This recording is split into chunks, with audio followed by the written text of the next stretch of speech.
You ask Tiger to solve. This deals with linear equations with one unknown. The final result is x equals 10. Let's solve it step by step. Group all x terms on the left side of the equation. Subtract 4x from both sides. Simplify the arithmetic.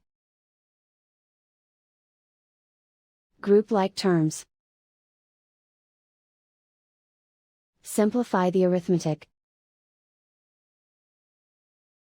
Isolate the x. Divide both sides by -2. Cancel out the negatives. Simplify the fraction. Cancel out the negatives. Find the greatest common factor of the numerator and denominator. Factor out and cancel the greatest common factor. And so the final result is x equals 10.